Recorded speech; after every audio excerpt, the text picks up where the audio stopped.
Welcome to Mad on Books, and welcome to my very first author interview. I have Gareth Hanrahan with me. If you've seen recent reviews that I've done on The Gutter Prayer and The Shadow Saint, and coming soon, The Broken God, those are Gareth's novels. And welcome to the channel, Gareth. Thanks for having me. Lovely to be the first guest. I seem to be the first guest on a lot of stuff. I was the first guest Really? on R.J. Barker's like his Sunday night blog RJ. audio thing. Right. So yeah, I seem to be the designated guinea pig. So Yeah, no, I guess I definitely want to do author interviews, but I also want to pump up and promote a little bit books that aren't being talked about by everybody all the time on BookTube, but that are good. And your books definitely qualify. I've heard a few people talk about them, but you're relatively new. Gutter Prayer was your first published novel, yeah? yes, for all intents and purposes. There Right. was a licensed paranoia RPG novel a few years ago, but Okay. that was targeted at a very, very small audience. And yeah, I think it may have sold in triple figures, but not high triple figures. Right. That was actually one of the first questions I had in mind when I thought about our talk. I actually know your work from role playing. So I've been into role playing for a long time. I know you've been writing for role playing games for a long time. Very long time at this point. I looked at your Goodreads page, and it's like Gutter Prayer, Shadow Saint, Broken God, and then about 70 role playing books. And that's only the fraction that are up on Goodreads, because the Goodreads Yeah. audience and the role playing audience do not overlap to a huge degree, which is fascinating. Yeah, I'm interested. Like, how did well, maybe first of all, for people who aren't me, and maybe other people listening to my channel would not necessarily know almost anything about role-playing games. Maybe what's your background? How did you get to be the novel author that you are? Well, as I said, I started out writing role-playing games. It was a hobby in college, and largely accidentally became a career. I had a real job doing computer stuff, and that job went away. I thought I'll try freelancing for a few weeks until the money runs out and see how long it lasts. And that kept going, and going. And it became a full-time writing job, and that was back in the halcyon days of 2005 or so. 2003 even, wasn't it? Anyway, a long, long time ago. And then a few years ago, I'd done NaNoWriMo every year, or tried to, purely as sort of exercise in writing. Like, I will use this month to basically just come up with random ideas and turn them out and see what can be mined. And I wrote a 50,000 words I quite liked, and then put them aside because I moved on to the next shiny thing, and was told to go back and actually finish something, and I actually finished what became The Gutter Prayer. And yeah, I was going to self-publish it, or do something with it, and looked into getting an agent and looked into getting published. So it was Go ahead. Sorry. Yeah, no, my career is basically a sort of random walk of accidents, and taking what seemed like the easiest thing to do at the time and seeing where it went. You said you were told to complete your NaNoWriMo thing. Who told you that? My wife did. She basically went, just finish something that's supposed to starting the nth new novel, and because I'm very good at writing the start of things and then going, no, this is not working. This is not flowing perfectly. This is not instantly perfect. I want the next thing. So I had about 10 Scrivener files of between 5,000 and 20,000 words, all of which have been abandoned because they were not instantly perfect. I was told to go back and actually finish something, and that's really good advice. Yeah, well, it got you published. So yeah, I mean, you've worked in the role-playing world and published a lot there Oh yeah, I for mean, quite a while. yeah. So I think it was 2003 that the computer job went away, and I was basically writing full time then. From then, I've no idea how many role-playing books I actually worked on. It's like well into the hundreds. I started out with Mongoose Publishing, who were famous for their insane deadlines. I was writing like 70 or 80,000 words a month. So basically, it was like a novel every 2 months, effectively, like a chunky novel every 2 months. But like role play systems are different. The word counts. It doesn't equate exactly, but it's like that level of just sheer verbiage coming out. So I got my million bad words out in a year or so. And then it was with Cubicle 7 for a while, working mostly on licensed games like Doctor Who and The Laundry and things. And these days I'm freelancing for multiple people, but mainly Pelgrane Press, where my current, or my sort of regular overlords. So the writing process, I'm imagining that since you've been writing professionally, even if you're writing for a client, you've been writing most days for many years already. Yeah. Did you have to reorganize your day job, so to speak, work life, to get novels Well, done? for the Gutter Prayer, because I was one thing that stopped me writing novels for a long time was that like there are only so many hours in a day, and when you're a freelance writer, time is very literally money. So I was going to I could work on a novel for a bit, but because the novel was purely on spec, I didn't have a publishing contract at that point for the novels. I was just basically writing for my own entertainment and the big dream possibility of doing something with it.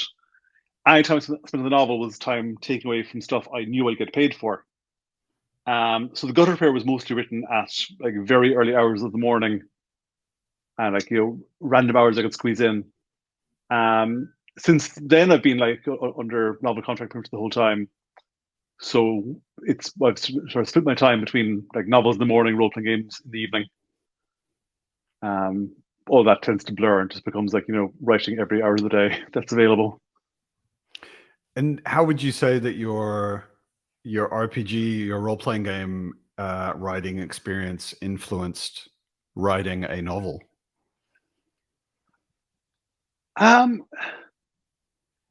It's sort of a mixed bag. Like there are certain skills that are absolutely directly transferable. Like one thing is just pure discipline. I know that I can like sort of sit down and write and churn the words out if I have to. Just like the sheer mechanics of like the description and prose, world building, plotting, that's all fine. However, there are also the skills I picked up as a role playing writer that I have to unlearn. Sort of instincts I got to work back on with for novels, because in a role playing game you're setting up this world for the benefit of an unknown protagonist played by the players or played by the player. You're like leaving lots of plot options open. You're leaving lots of stuff for the GM to decide on. You're providing it could be this, and this, and you don't pick one of those options. You like leave that up to the GM. Whereas the novel, everything has to be nailed down, and the structure has to be much more solid, and A has to lead to B, has to lead to C, has to lead to D all the way through. So I basically just sort of unlearn a lot of stuff.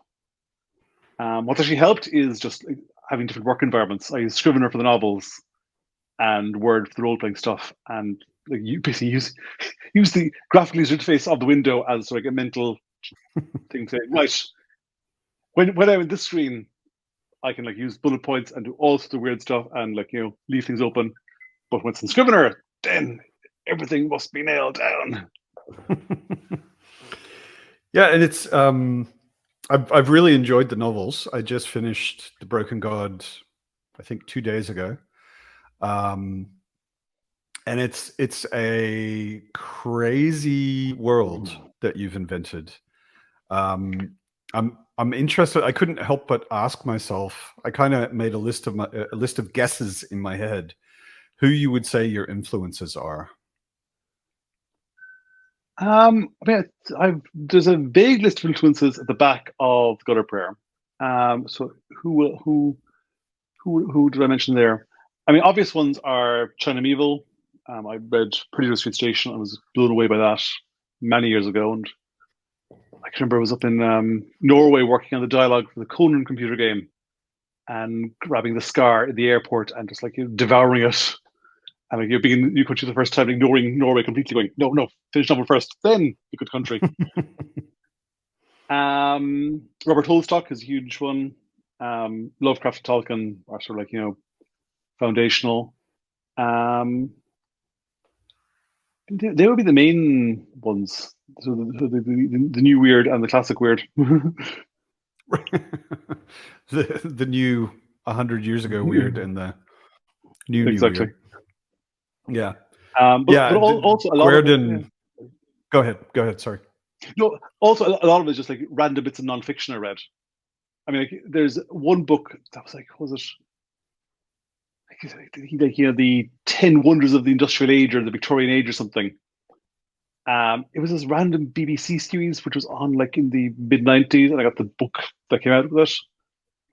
And it's like about like the London bank, or the Victoria Embankment, the sewers under London, and this lighthouse in Scotland, and Isambard King's Brunel ship, the Great Eastern, and so forth. These basically 10 big Victorian things. And that, for some reason, just whenever I'm sort of stuck with an idea, that pops into my head, and so that's why there's so much quasi-Victorian weird engineering in there.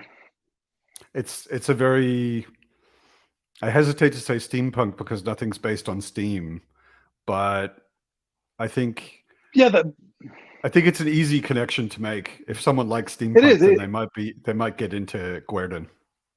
Yeah, that whole sort of like industrial, everything is smelly and grimy and smell of oil, and you've got like big machines clunking away in the background and chimneys.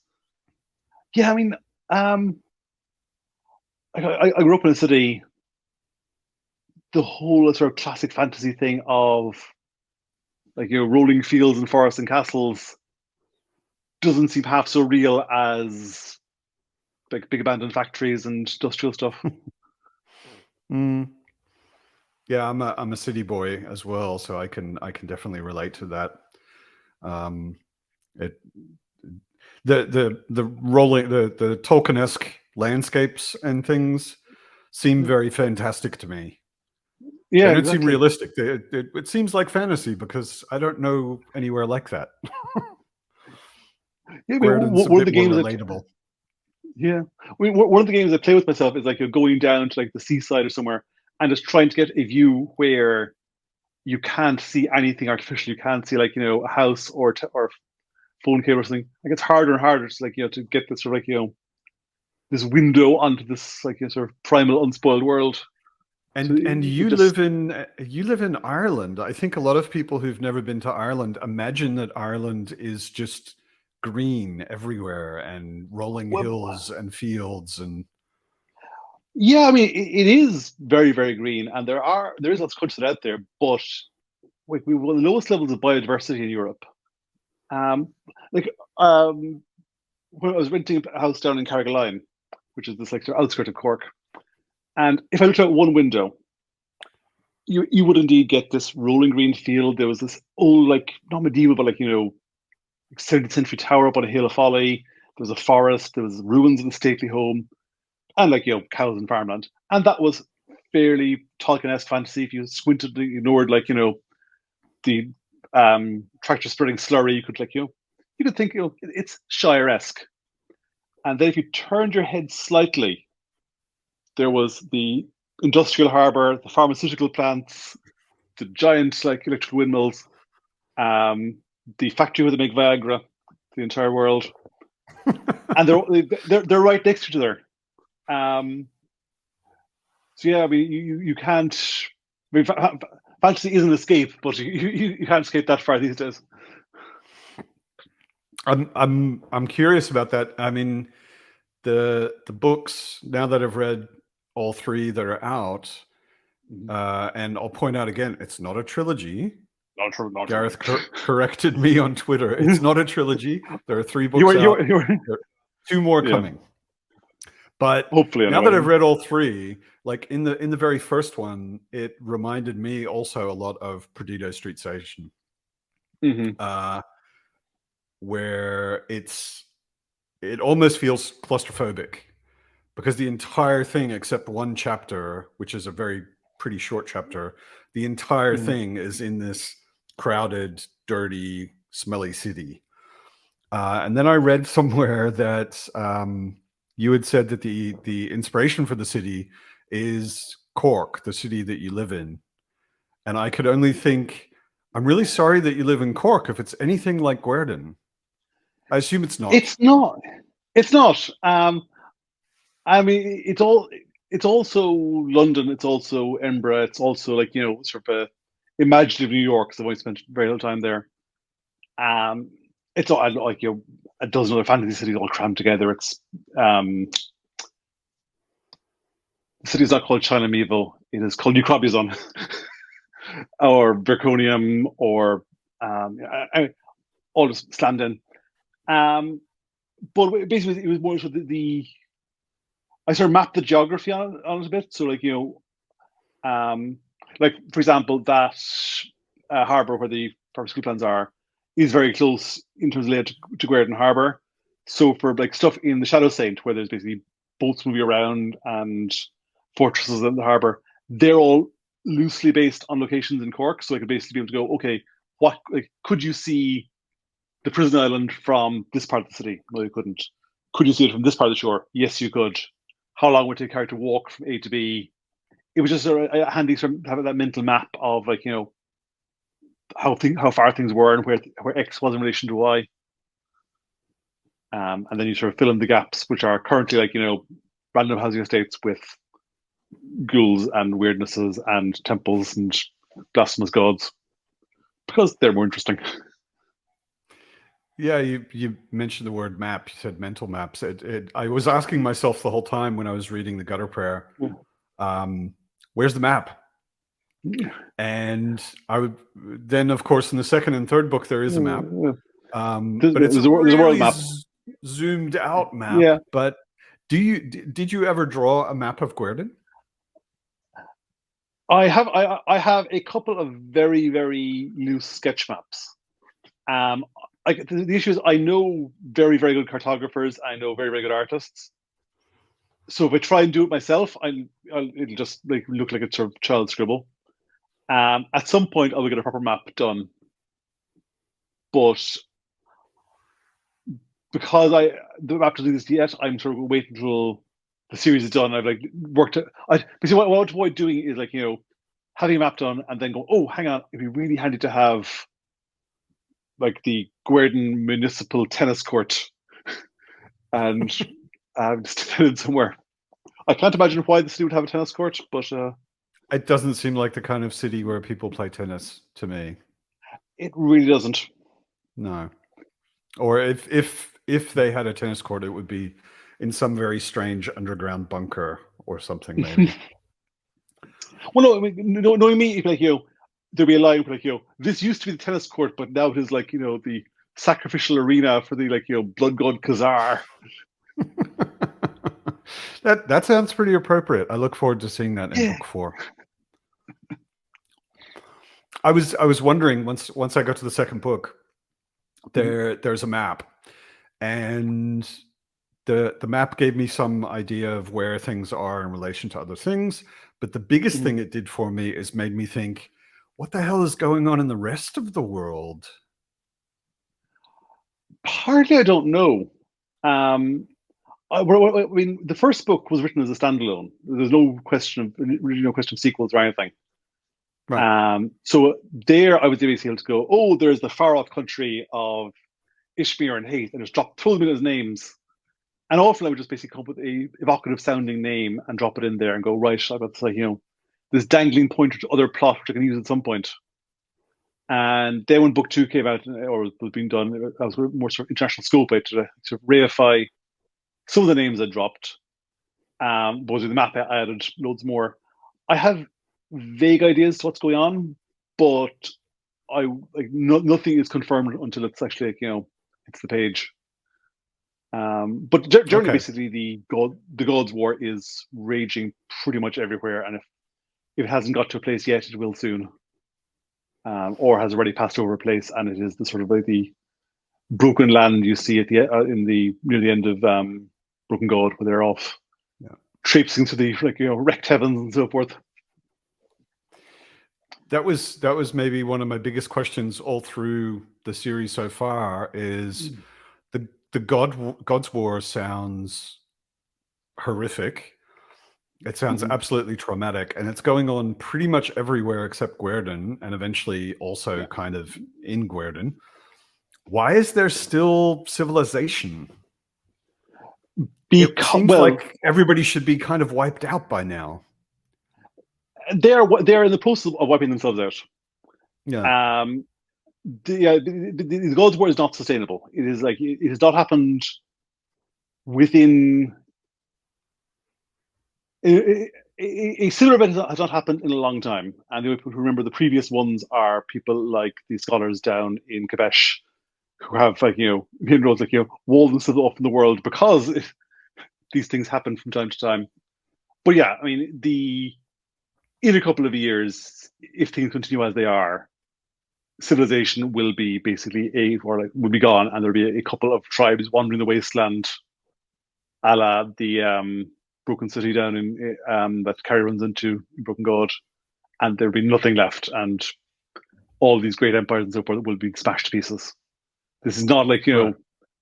yeah, things are bad and are getting worse, and this will end in tears and ichor everywhere. That's kind of what I was imagining. One of the big themes I think, and I'd be interested in maybe your not in the book thoughts on it. There's a lot obviously about religion in the books and gods and worship and all of that. Can you say something about your thoughts on religion? What do I have thoughts on? Faith is something I've always sort of like envied and admired from the outside. In that I have a very little capacity for it myself. I'd be sort of like a reluctant atheist that it'd be lovely if there was a higher power and so forth, but I have seen no evidence of it and cannot take things on faith alone.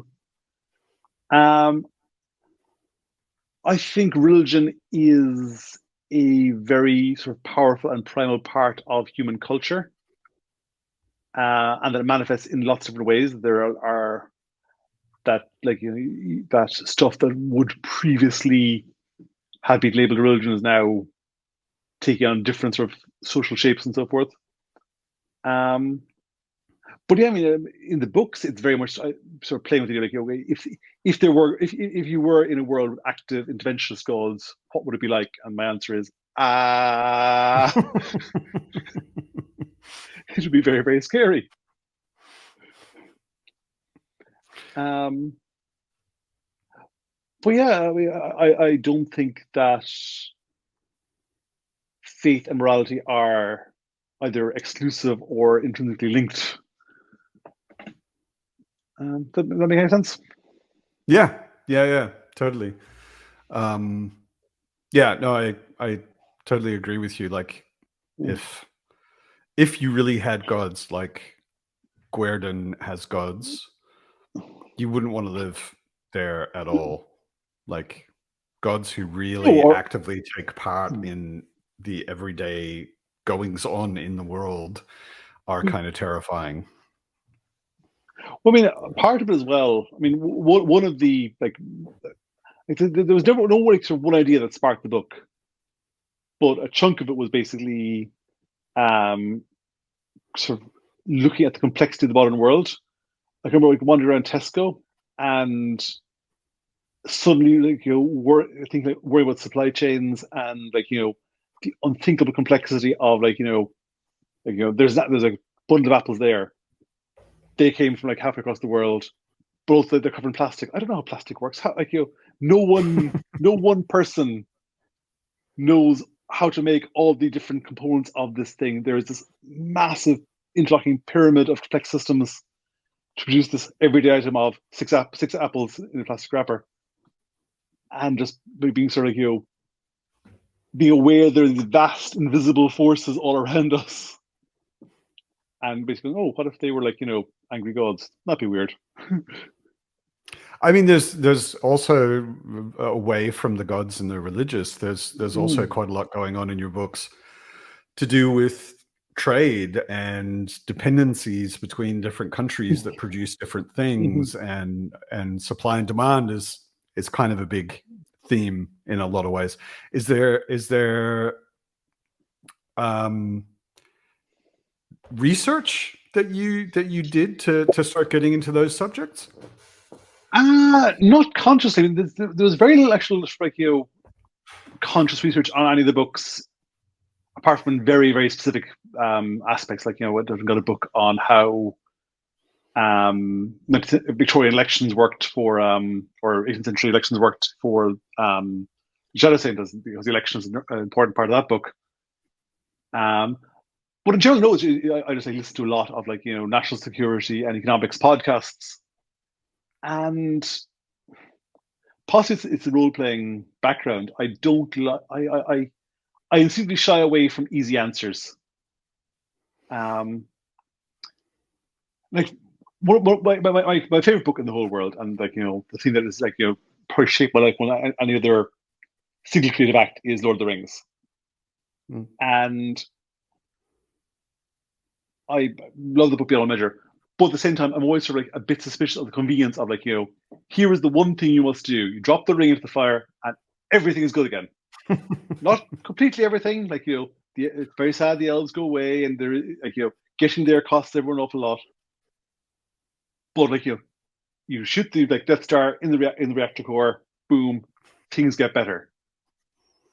And anyone who's trying to get in the way of that or argue against that is wrong or misguided. They may have solid arguments. That clarity doesn't really exist in the real world, as far as I can tell, in most cases. And even when it does, you can see the end goal, but how you get there is very much a matter for debate. So I basically like throwing in complexities and trade-offs for the characters to navigate, which can be a downside as well, because the stories can become horribly unwieldy. But I mean, when I'm writing, I end up sort of cutting out lengthy if-then conversations between the characters, basically arguing the plot out between themselves, which few readers want to read. Unfortunately, I do, so I have to argue with myself what gets cut out. Yeah, I mean that's certainly one of the things in Lord of the Rings. Also, it's the first adult fiction I can remember reading, and it's also totally formed so much, I think, of my opinion of books. But one of the things, now that I'm older and I think a bit differently about these things,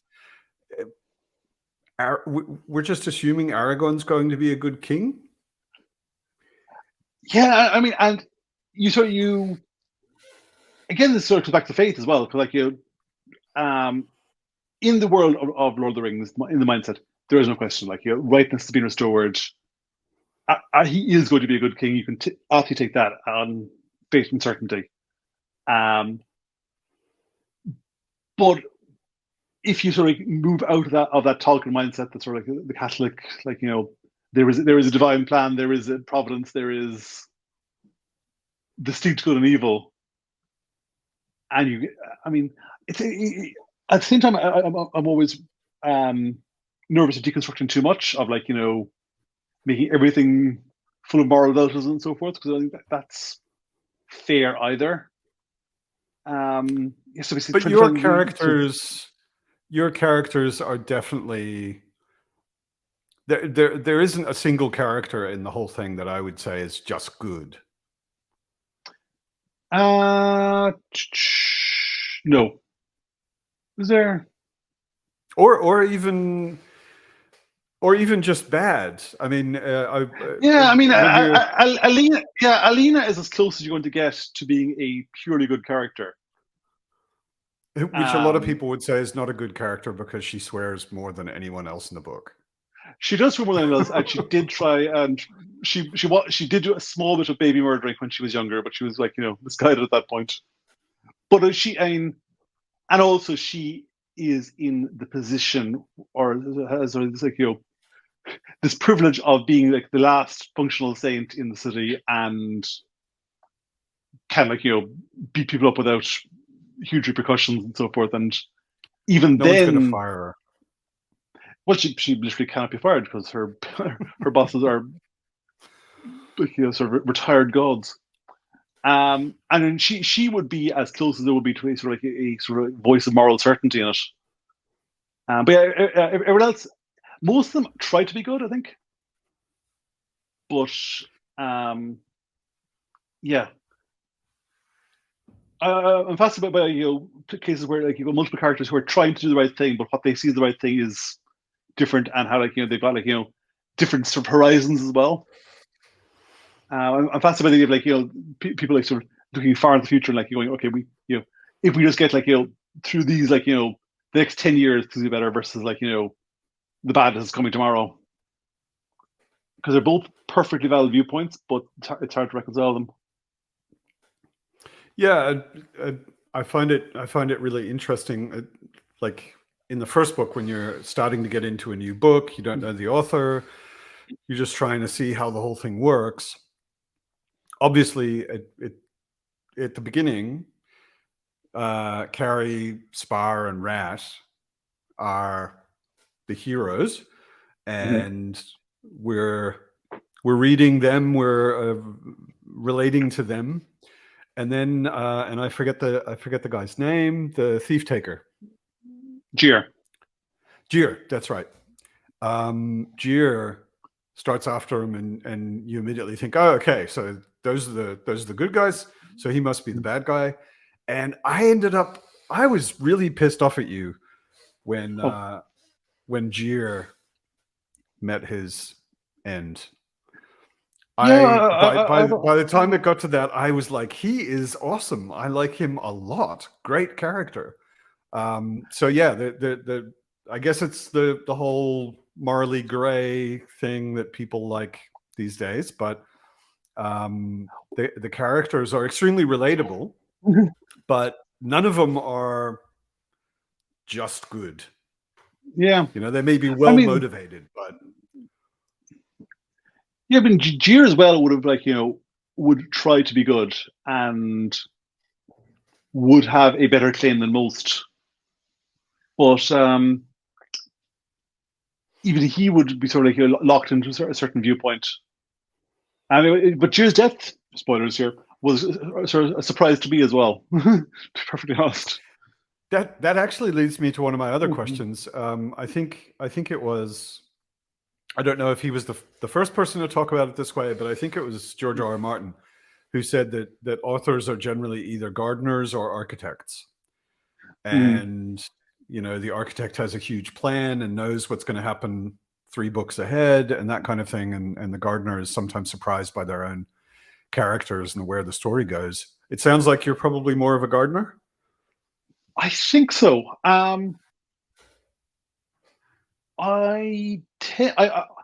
Because of my role-playing background, I'm very confident and certain when it comes to building worlds. And if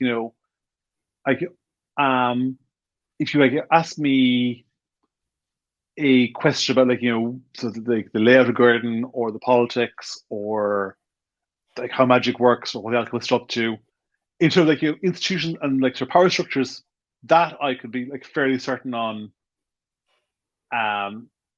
Almost I can build that stuff very, very quickly, and once it's built, I can trust that it'll be solid and hold up for the length of a story, whatever. It will be as detailed and plausible as needed to be pushed from the get go.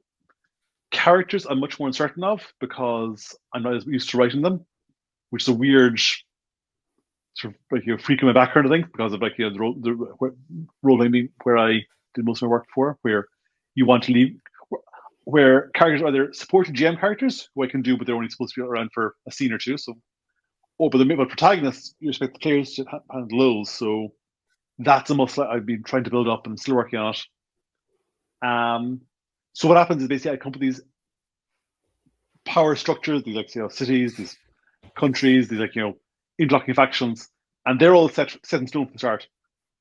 But the actual narrating characters, they tend to basically surprise me, and I have to trim them or prune them or to labor the metaphor to ridiculously keep feeding them protagonist juice until they do stuff.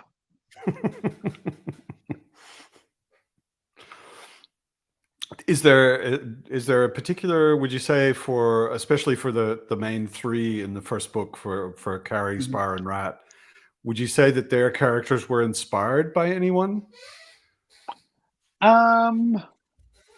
Carrie sort of started out as purely functional, as like I wanted a protagonist who would just do stuff, because I was so used to basically, as I said before, writing. In all those failed novels, I would write a protagonist, and he would basically be a role-playing protagonist, as in, it would basically insert player here, like here's your background, player. What do you do now? So Carrie is basically the player would do the first thing that came up on the list. It's like, have you I remember writing dialogue for computer games, which is a few times, and I was so like, there's so many players would just like take the first option on the list and get through to the next fight scene, like player, you've been hired to click. You must go to click, click, click, kill 10 wolves. Got it. Carrie is very much the person who hammers return through all the dialogue bits and runs off and does stuff. Rat is like just actually me playing with Lovecraftian tropes. Spar, though, it was only toward the end of the novel, actually, the editing process. I thought I'd come up with Spar and his whole disease thing, because I'd blown disc on my back and I was on medication for a while, and I was like writing what I knew about going, ow, my back and pain and lumbering around the place. But I mean, a friend of mine, Chris Crofts, he had brain cancer and passed away a few years ago, well before that was written. But a lot of Spar's sort of being conscious of sort of physical decline and being regularly injected with stuff and so forth. Whereas, I got all that stuff from Chris, so that was a weird sort of unconscious transfer. That would be the sort of the main character influence there. Although the personages are nothing alike. If they were, Spar would be far, far more annoying and flamboyant. Yeah, it's especially Carrie and Spar. I thought was a very interesting interaction, because she is, in a lot of ways, comes across at least as just selfish, always impatient, no real goal so much in the first book anyway. And then Spar is so idealistic and careful and slow, and the two of them being friends was a really, really entertaining contrast. Yeah, and it was also interesting because in a lot of ways they wouldn't have stayed friends. They were sort of thrown together by fate before the book starts, and while they were bonded, you could see sort of Carrie doing her normal thing, basically as soon as things get at all entangled or intense, running off to the next port, because basically she's has this habit of just basically being sort of wanderer, and then magic and things exploding sort of literally bond them together. And while that was absolutely what she needed to grow as a person and find some sort of degree of purpose and structure, it was just it's really interesting to take two characters who shouldn't be together and glue them together, basically. And glued them together with a ghoul. Exactly. Well, that's just fun to write. Rat, this was also something I was thinking when I finished the first book. I thought that is maybe the fantasy book I have read where the characters changed the most. Especially considering that, when the second book begins, those three characters are still in it.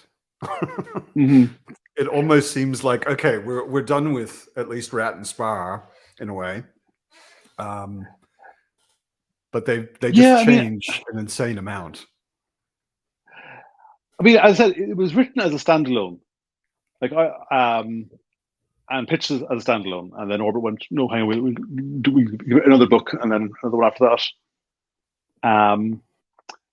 But in a saner world, I would possibly not have done that. But then again, I'm working on another trilogy now in a different setting, and I've also done stuff where basically at the end of book one, characters ridiculously change, and the whole world gets turned upside down.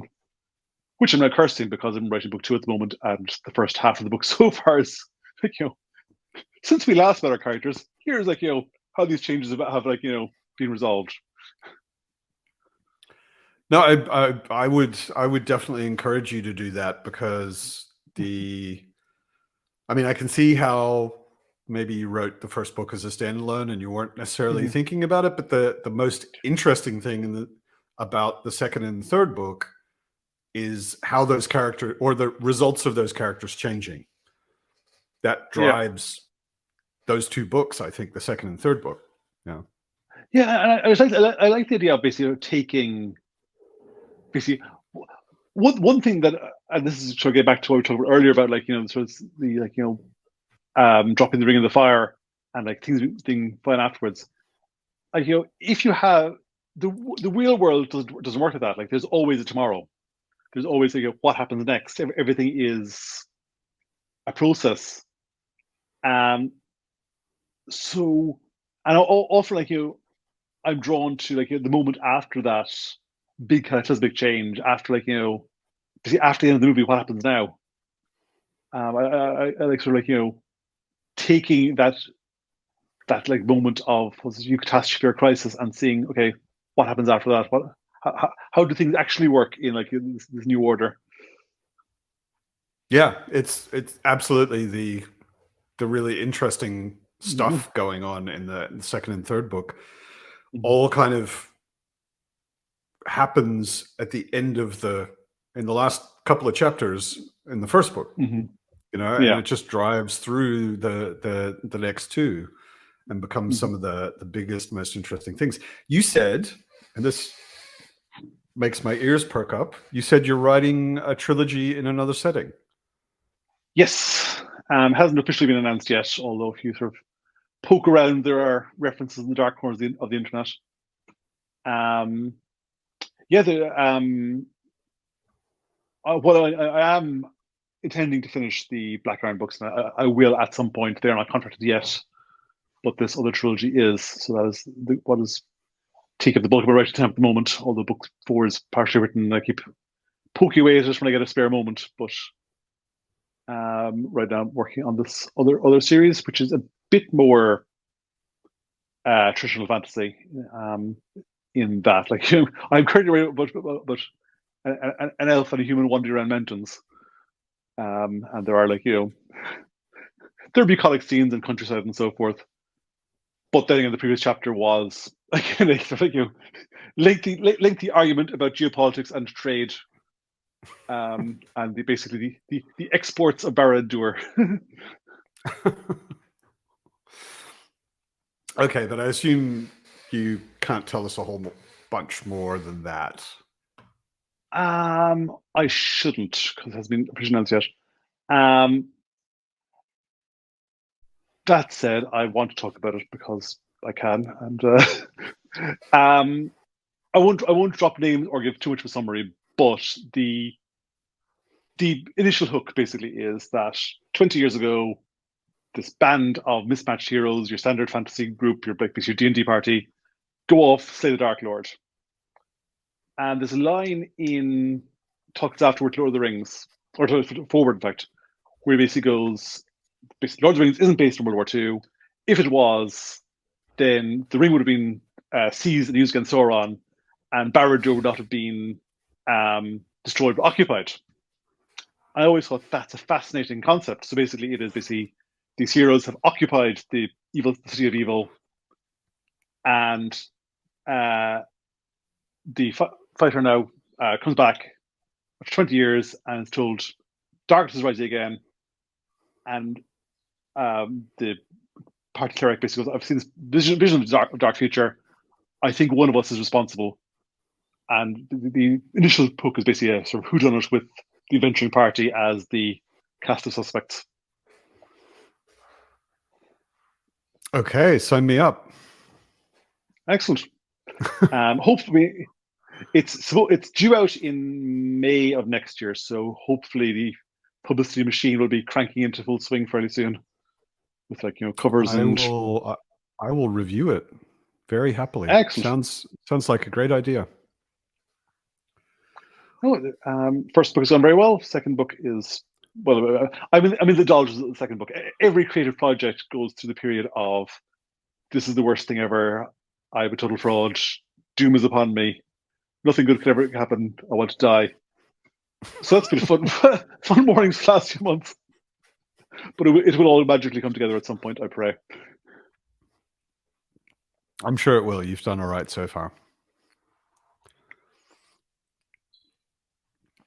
I'm interested because it's something that a lot of writers talk about being a very challenging part of writing. How did you get your first novel published?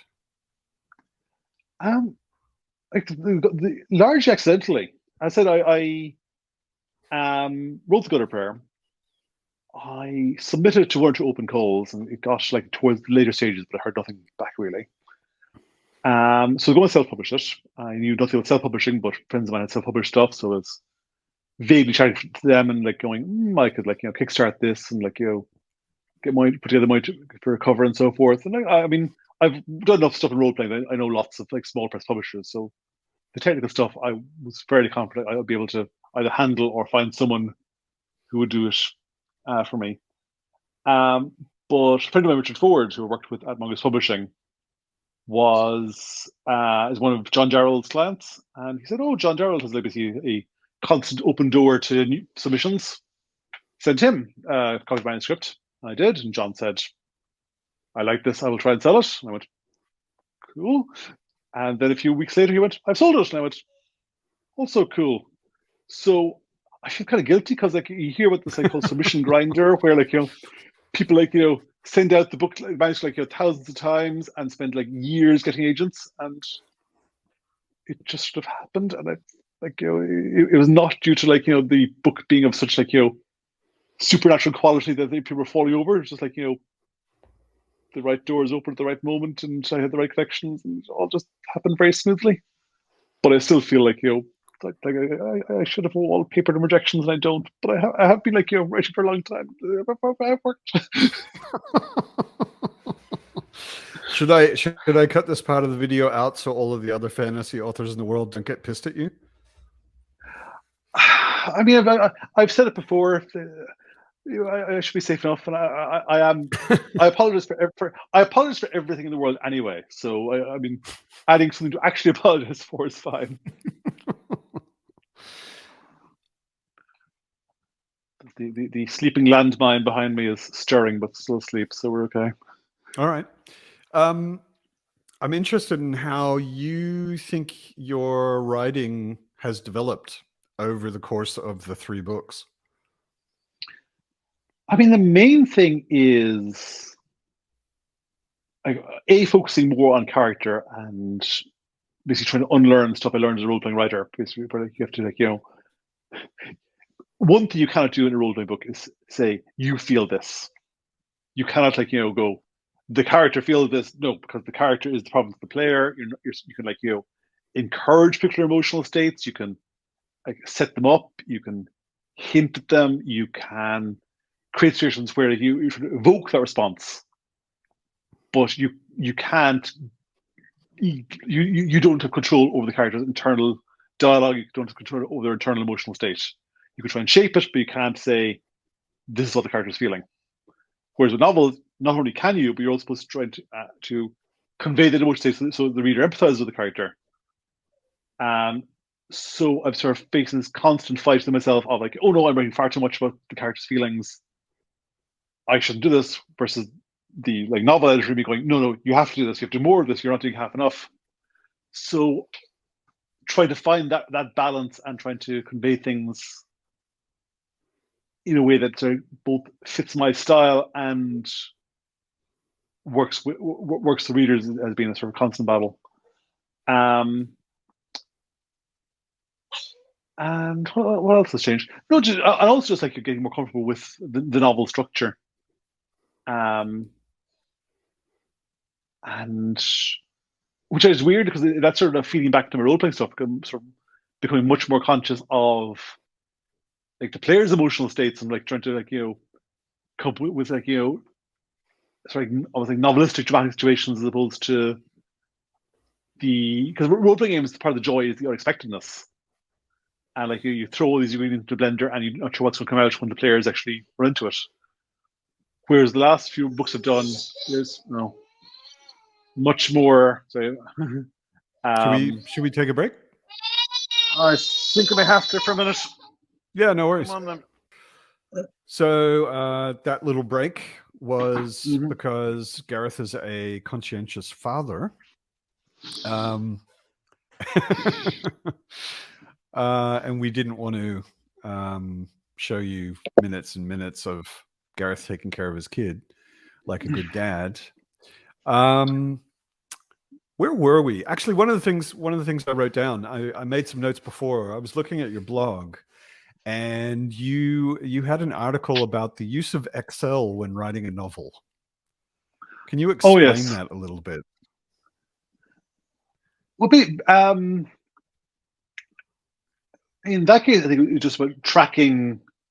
When you're writing a multiple viewpoint character novel, you got to like line up events and work out like if like there's a explosion at the end of chapter 4 for a character viewpoint A, where are characters B and C and so forth, and what would they see from that perspective, and if it takes like character A week to get from like one place to another, you got to line it up with character C. If they're making the same journey later on in the novel, equally.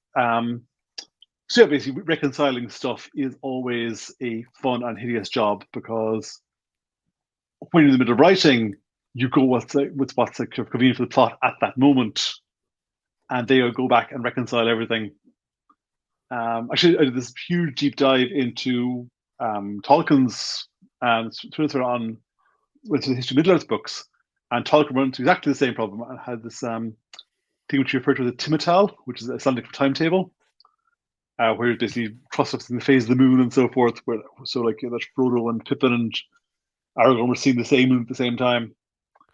But yeah, I mean, the more you get into either novel writing or game design, the more time you spend doing spreadsheets,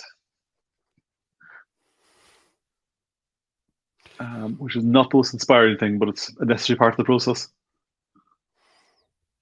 Yeah, it makes sense.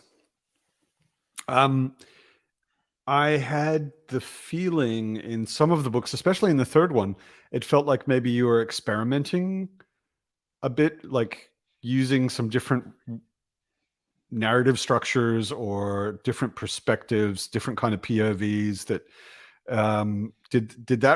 was that just me, or was that something you were doing?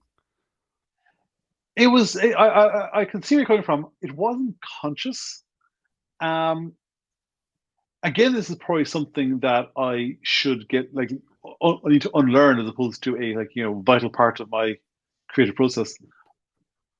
But when I started out writing, I was working for this company, Mungus, which had very punishing deadlines.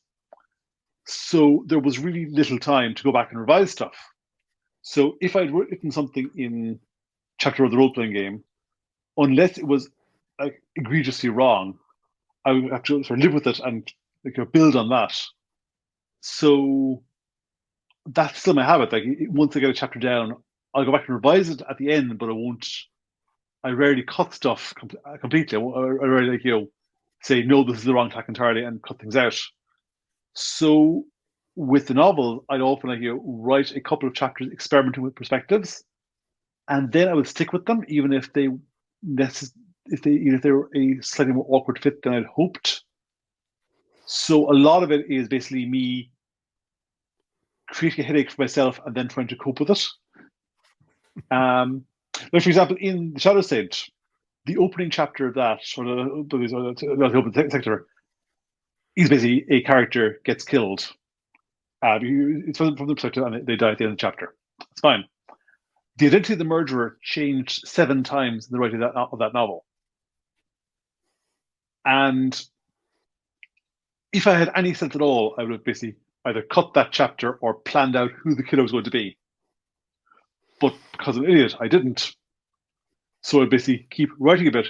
Like, oh, go back, change that chapter to drop in a clue to who the murderer was. Where it's more, oh wait, no, it makes more sense to be this person. Go back, change that clue. So yeah, with the Broken God, I sort of hit on a couple of Viewpoint characters and stuck with them. Do the occasional jump out to someone else, but generally, and if I had planned it better, I would have picked different Viewpoint characters. So it was like experimental by default, basically, or literally experimental, as in let's see what happens. I'm sticking with that. I'm also curious with fantasy novels how authors do their world building, and especially with yours. There were so many bits where I thought that's almost a throwaway reference to something that sounds super interesting and bizarre, and I want to know more about it. And it was just a couple of sentences, and then it moved on to something else. And then there's another weird thing that's sort of thrown out and not gone into in any depth. It seemed like because of that, like you have such a rich world with so many imaginative things going on in it. Did you do this in an RPG kind of way? Like, for people who don't know RPGs who are watching this, very often in an RPG, in a role-playing game, you'll have a pretty thick book that just is almost a catalog of the world. Here's this continent, and it has these things on it, and people use magic this way, and blah, blah, blah.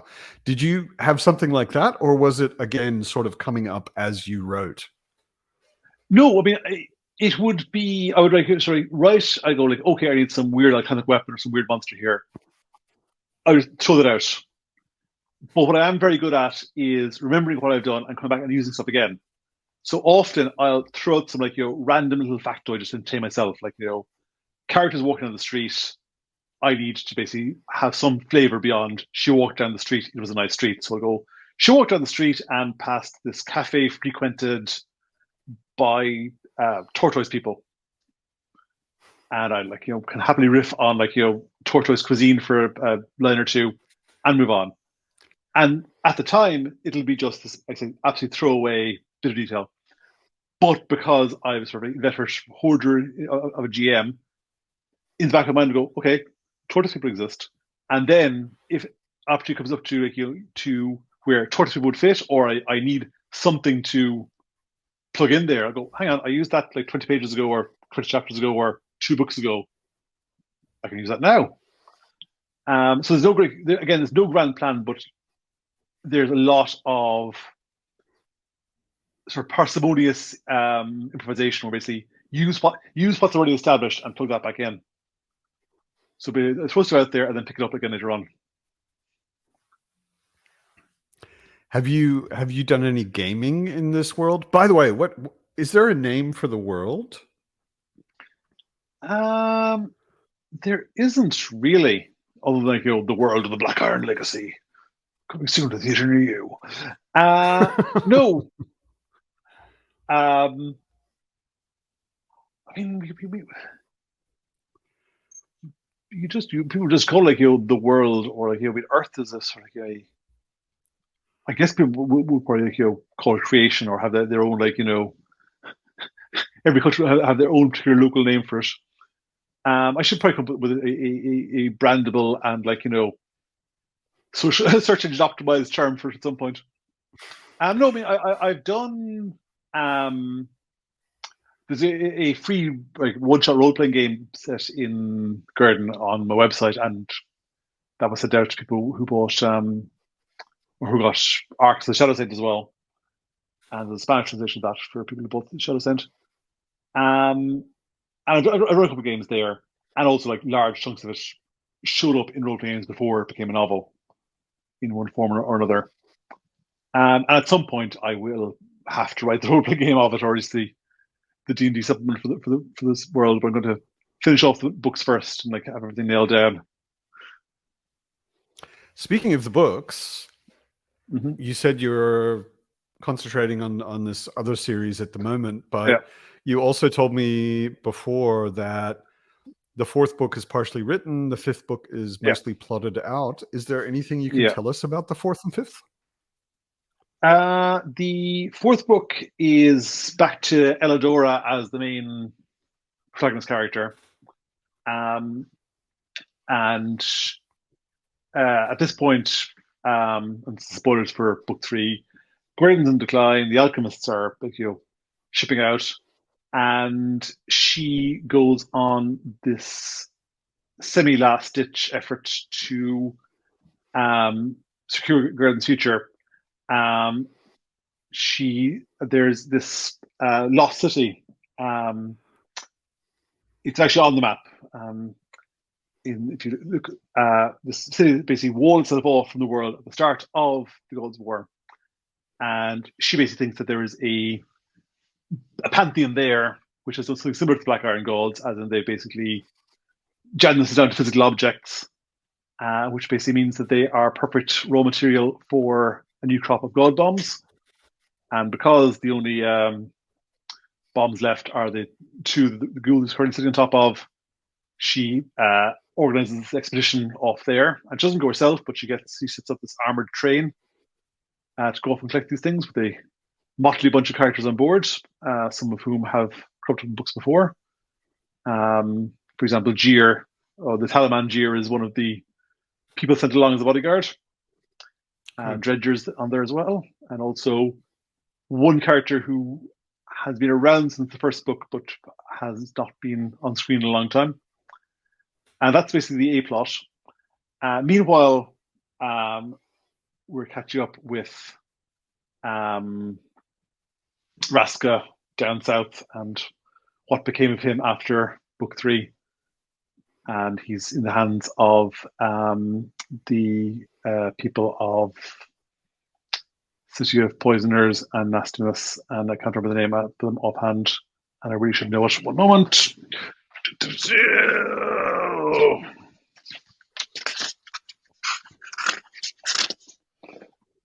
I'll bet the Albishi down there, and they have this whole fun pantheon involving mirror gods and intrigue and nastiness down there. And as is typical for my books, everything comes together in this massive cataclysmic confrontation at the very end, with things exploding. That's book 4. And then book 5 would be the planned conclusion of the whole thing.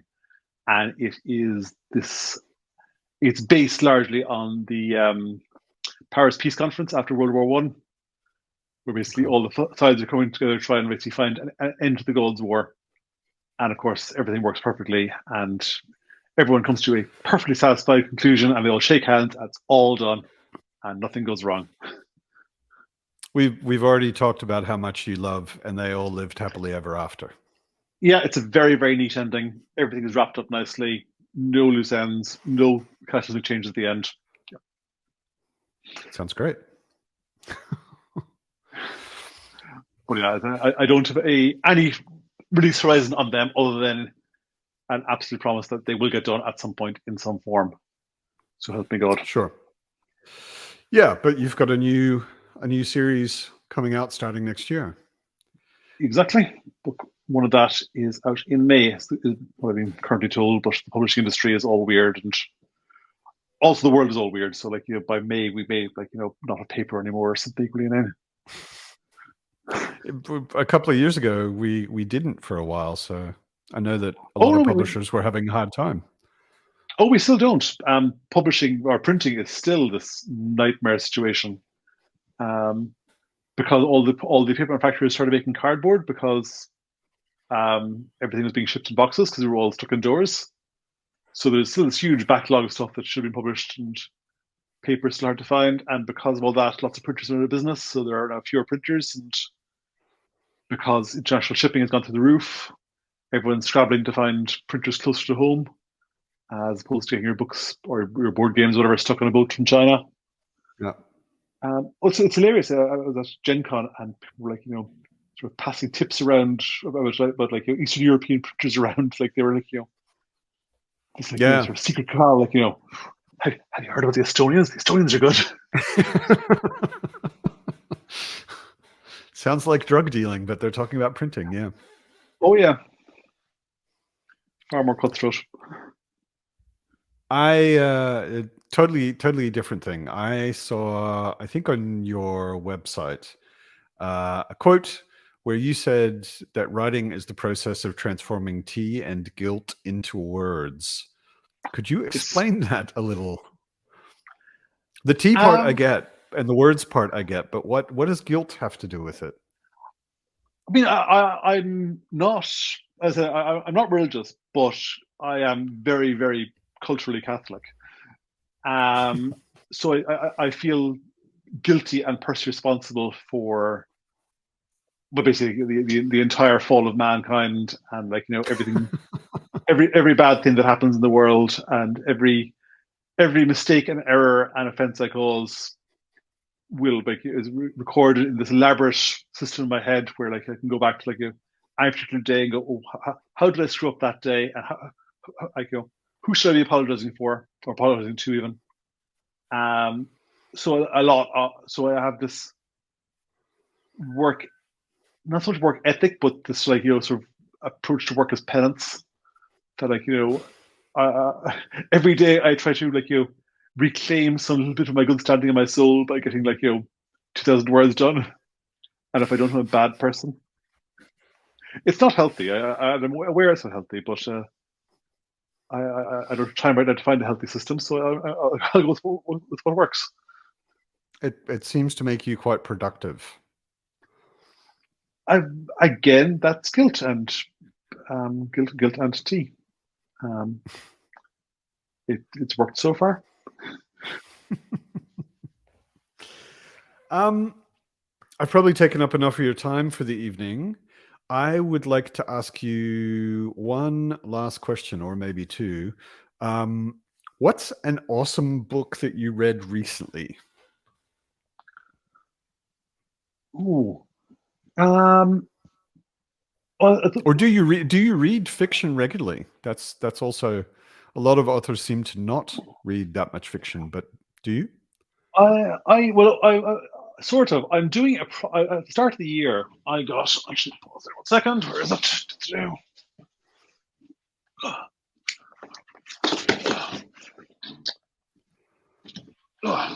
At the start of the year, Christmas, I was given this. That's chunky. It is John Connolly's 300 Years of Irish Genre Fiction. So basically, it is lots of Irish fantasy, horror, and crime stories. So I launched this project at the start of the year where I was reading one short story a day and tweeting about it. So I've got this Twitter feed, Gar Shorts Reads, where basically I'm reading one short story every morning and giving like a 1 or 2 tweet reaction to it. I went through all the stories in that. I've gone through some Lovecraft stuff. I've gone through various horror books. Right now, I'm rereading, or semi-rereading. It's a mix of new and old stuff of M. John Harrison short stories. And this morning, we reread A Young Man's Journey to Vericonium, which is a story I read many years ago. And it is, I'm not sure it's my favorite short story, but it is absolutely fantastic and hits me particularly like right between the eyes as a sort of like a story that makes me question everything about myself and my creative process and my approach to writing in general. Because it's about basically the search for fantasy and world building and structure of stories and what like which takes primacy, world or story.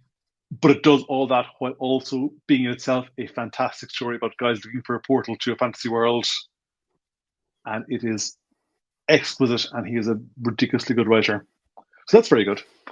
But yeah, I mean, I try to read as much as I can, but I will offer myself sort of it's easier to pick up a fiction book and read a chunk of it than it is to read a chunk of a novel, because you don't need to basically hold the whole fiction book in your head at the time. Whereas novels, if once you get out of a novel, if I get knocked out of a novel, it's very hard to get back into it. What have I read recently that I would recommend? Kindle's a great thing. The